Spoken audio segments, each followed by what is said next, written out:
BSO 146 second unit करेंगे दोस्तों। परिवार। परिवार के बारे में हम देखेंगे। परिवार है वो एक फैमिली शब्द अंग्रेजी भाषा का है, वो लैटिन शब्द से फैमिलिया से हुई है जिसका अर्थ है गृहस्थी।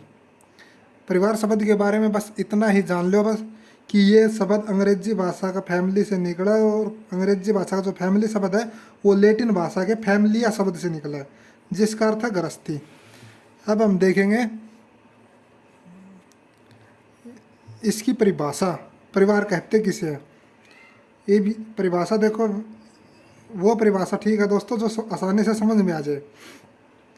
ये भी देखो विशेषज्ञों ने क्या कहा, परिवार को लोगों के ऐसे समूहों के तौर पर परिभाषित किया गया है जो विवाह, वंश या दत्तक व्यवस्था के जरिए एकजुट हो। दत्तक यानी कि गोद लिए हुए दोस्तों, जिन्हें समुदाय या समाज की ओर से एक गृहस्थ के तौर पर संतान को जन्म देने और उनके पालन पोषण की जिम्मेदारी निभाने की मान्यता प्रदान की गई हो। यानी कि दोस्तों ये कह रहा समुदाय या समाज के द्वारा उसे संतान को जन्म देने, उसका पालन पोषण की जिम्मेवारी निभाने की मान्यता प्रदान की गई हो, उसे हम क्या कहते हैं, परिवार। अमेरिकी जनगणना के अनुसार परिवार वह इकाई है जिसमें दो या दो से अधिक ऐसे लोग रहते हो जो एक दूसरे के रक्त संबंध, विवाह, दत्तक व्यवस्था से जुड़े हुए हो और साथ ही रहते हो, एक साथ रहते हो, ऐसे लोगों को हम क्या कहते हैं, परिवार। अब इसका हम इम्पोर्टेंट टॉपिक करेंगे दोस्तों। ये देखो परिवार की मुख्य विशेषता दोस्तों वेरी इंपॉर्टेंट है, इसको लिख लेना चाहिए। परिवार की विशेषता, पहली परिवार की विशेषता तो ये है कि परिवार सार्वभौमिक होता है। परिवार एक सार्वभौमिक संस्था है कि हर जगह पर परिवार मिलेगा आपको, जो अधिकतर सामान्यतः साधारणतः समाज में उपस्थित है। आधुनिक सामाजिक व्यवस्थाओं में सामाजिक ढांचा पारिवारिक इकाइयों से मिलकर बनता है।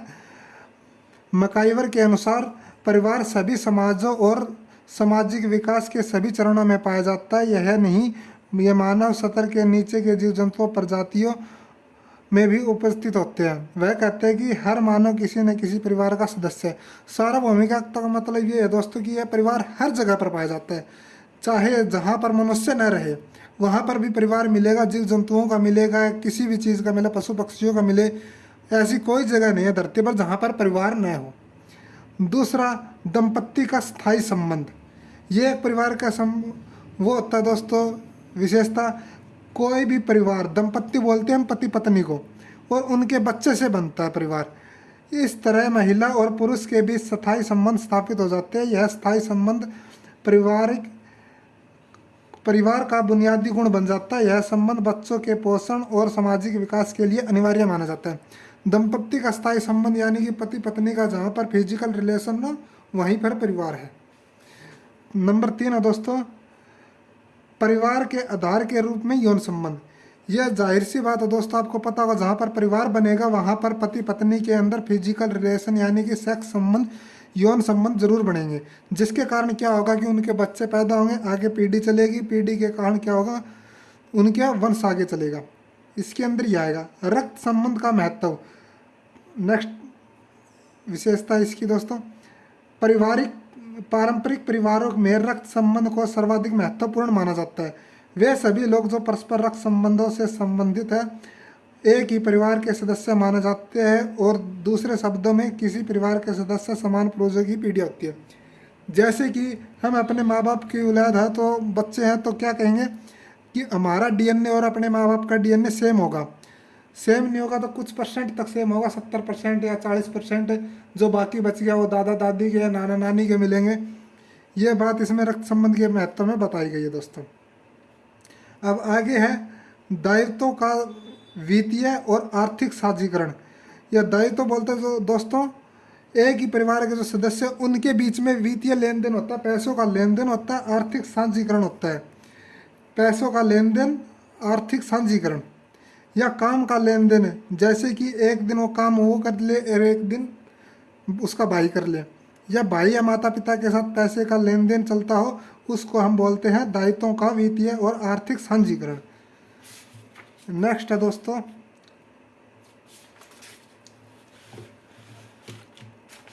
समान आवास। नेक्स्ट दोस्तों क्या आता है, समान आवास। समान आवास में यह माना जाता है कि किसी परिवार के सभी सदस्य एक ही आवास में रहते हैं।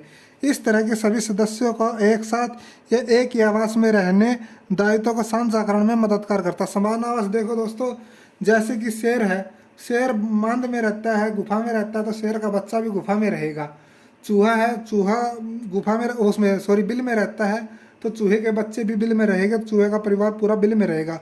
इंसान है, इंसान घर में रहता है, तो इंसान का परिवार है वो भी घर में रहेगा। ये समान आवास होता है दोस्तों परिवार का। संवाद एवं संचार।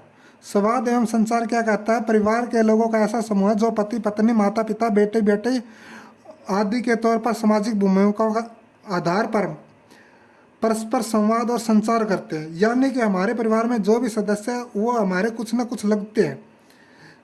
जैसे कि हमारा कोई, हम अपने माँ बाप के दो बेटे हैं, तो एक दोनों बेटे एक दूसरे क्या लगेंगे, भाई लगेंगे।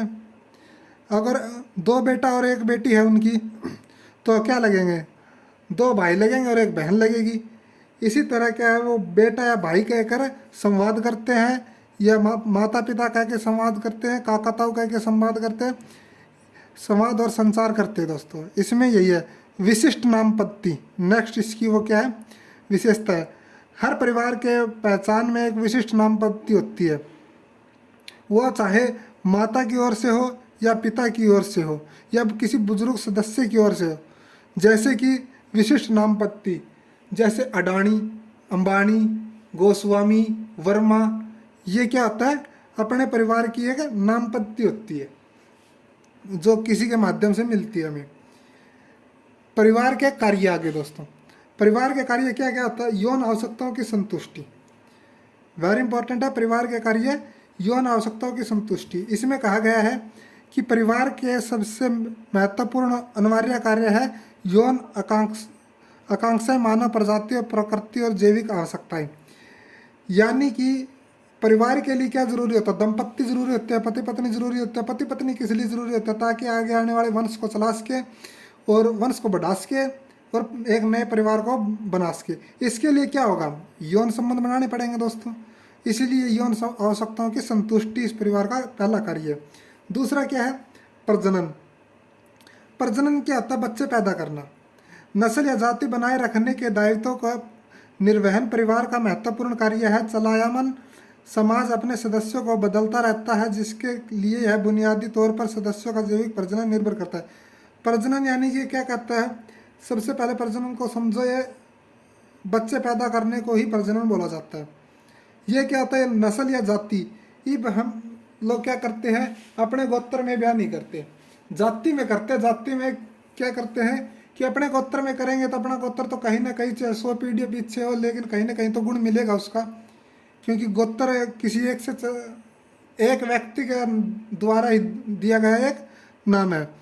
और जाति है, जाति के अंदर करेंगे, जाति में क्या होता है कि अलग अलग गोत्र होते हैं।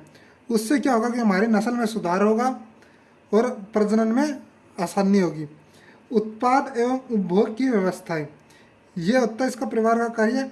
उपभोग या उत्पादन, यानी कि उद्योगीकरण में पूरा समाजों की आर्थिक व्यवस्था प्रत्येक व्यक्ति के उत्पादन और उपभोक्ता पर आधारित है। यानी कि उत्पादन करना, जैसे कि किसान क्या करता है, अनाज का उत्पादन करता है, और उपभोग जो हम खाते हैं या जो हमें चाहिए वो होता है उपभोग। परिवार को पारंपरिक रूप से सदस्यों को अपनी उपभोग की आवश्यकताओं की चिंता और सुरक्षा करने का साधन माना जाता है। अब नेक्स्ट है बच्चों का समाजीकरण, यानी कि बच्चों का समाजीकरण किस तरह करते हैं हम। बच्चों का समाजीकरण दोस्तों, परिवार न सिर्फ अपने सदस्यों की संख्या बढ़ाने के लिए उत्तरदायी है, बल्कि बच्चों के अनुकूल जीवन शैली, कौशल विकास आदि करने के लिए भी बाध्य है। यानी कि बच्चों का समाजीकरण दोस्तों ऐसा नहीं है कि परिवार के अंदर बच्चे पैदा कर दिए और परिवार कहला दिया, नहीं। परिवार का एक कार्य यह भी है कि जो बच्चे उसने पैदा किया है उसको नहीं उचित कौशल दे, उसी संस्कार दे, जैसे कि समाजीकरण में उसको लोग अच्छा कहे या अच्छा आगे जाकर समाज को चला सके। ऐसे आगे संपत्ति हस्तांतरण। संपत्ति हस्तांतरण में क्या आएगा दोस्तों, इसके अंदर परिवार में मान लो किसी के पास 1 किला ज़मीन है, यानी कि 8 कनाल, और उस परिवार के 2 बेटे हैं, तो संपत्ति का हस्तांतरण होगा आगे जाकर, क्योंकि उनके 8 कनाल है तो 4-4 कनाल आ जाएगी, आधा आधा ज़मीन आ जाएगा। जो धन है वो धन भी बंट जाएगा, घर है वो घर भी बंट जाएगा। इसीलिए क्या होता है, परिवार का कार्य एक संपत्ति का हस्तांतरण भी होता है। सामाजिक प्रतिष्ठा प्रदान करना, परिवार में किसी का जन्म उसे सामाजिक प्रतिष्ठा प्रदान करता है, यानी कि कोई भी व्यक्ति अपनी पहली पहचान के तौर पर अपने परिवार से अपनी संबंधता को ही स्पष्ट करता है। संबंधता का भाव यह भाव है कि परिवार के भीतर उस व्यक्ति के विभिन्न भूमिकाओं के निर्वहन में भी मदद करता है। इस तरह किसी व्यक्ति की प्रतिष्ठा सीधे तौर पर अपने परिवार से जुड़ी है। उदाहरण के लिए आयु, जातीयता, वंशानुगत पहचान, राष्ट्रीयता, सामाजिक स्तर, धर्म आदि। यानी कि सामाजिक प्रतिष्ठा, यानी कि हम हिंदू हैं तो हमारा समाज हिंदू, हमारी जाति कुमार है तो हमारे पीछे के समाज में जो लोग रहते थे वो भी कुमारी रहे होंगे। ये इनके कार्य हैं, वेरी इंपॉर्टेंट। अब आगे देखते हैं इसमें और इम्पोर्टेंट क्या है।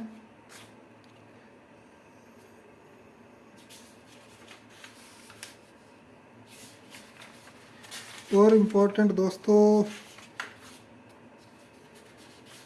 एक ये दोस्तों,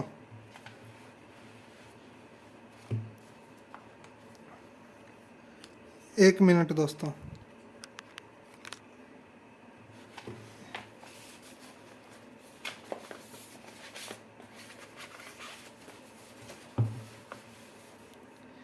ये देखो, उत्तर भारत में परिवार, मनपसंद परिवार और मिश्रित परिवार।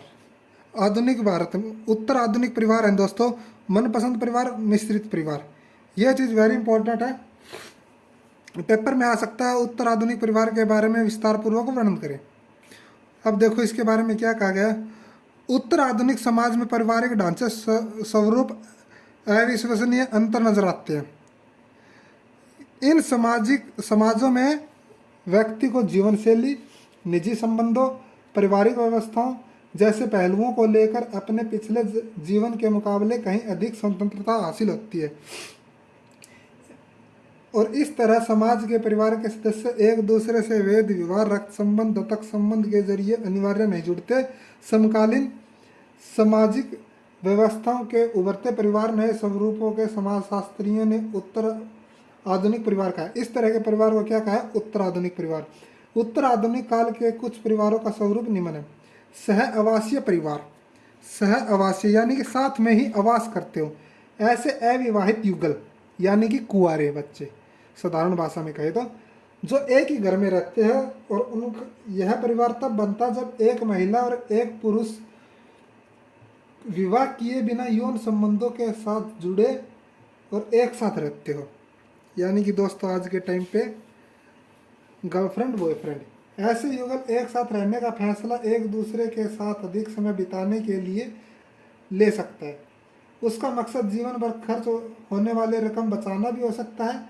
कई युगल विवाह ट्रायल रन की तरह भी कुछ समय के साथ रहना पसंद करते हैं। नेक्स्ट है एकल अभिभावक परिवार, जिस परिवार में सिर्फ माता पिता या उसकी संतान रह रही हो, उस तरह के परिवार को हम क्या बोलते हैं, एकल अभिभावक परिवार।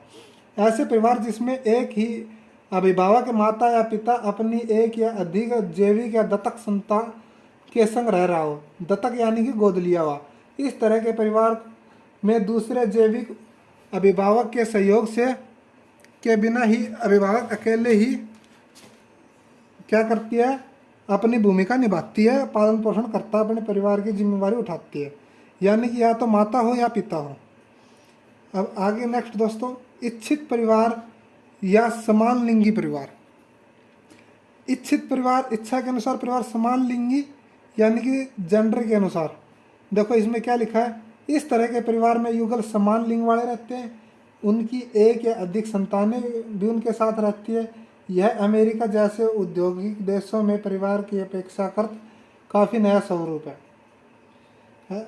इसमें क्या कहा गया दोस्तों, इस परिवार को ये जो इस तरह के परिवार रहते हैं ना एक ही लिंग की, इनको लिस्बेनियन, गे, बाइसेक्सुअल, ट्रांसजेंडर या क्यूयर, इस तरह के नाम लेकर इनको हम बुलाते हैं। ये क्या, इनको क्या होता है, विभिन्न व्यवस्थाओं से वेदता नहीं मिली इनको। इच्छित परिवार के इस स्वरूप में दत्तक संतान, लिव इन संबंध में रहने वाले युगल, परिवार के हर सदस्य के रिश्तेदार, घनिष्ठ मित्र भी शामिल हो सकते हैं इच्छित परिवार और समान लिंगी परिवार में। अब आगे दोस्तों मिश्रित परिवार। मिश्रित परिवार क्या कहता है, यह परिवार महिला पुरुष के दूसरे विवाह के बाद भी तब बनता है जब परिवार में नवविवाहित युगल और उनके पिछले विवाह के उत्पन्न संतानें रहती है। जैसे आज के टाइम पे क्या होता है, हमारे समाज में तलाक हो जाता है और उनके बच्चे होने के बाद तलाक होता है, तो क्या करता है वो बच्चा, जो आदमी होता है जिसका तलाक हुआ, वो बच्चा अपने साथ रखता है, तो दूसरा विवाह करेगा तो नई कोई लेडीज आएगी तो वो क्या करेगी, उस बच्चे को भी अपनाएगी। उस बच्चे को अपनाने से क्या हो जाएगा, मिश्रित परिवार हो जाएगा, क्योंकि एक पहले की संतान है और अब इसकी हो जाएगी। यही बात इसमें लिखी गई। इस तरह परिवार में पूर्व तलाक ले चुके दंपति, उनके नए जीवन साथी, पिछले शादी में हुई संतान, माता पिता व अन्य रिश्तेदार हो सकते हैं। यह थी दोस्तों दूसरी यूनिट परिवार। आगे की हम यूनिट में क्या करेंगे, तीसरी यूनिट में नातेदारी करेंगे दोस्तों।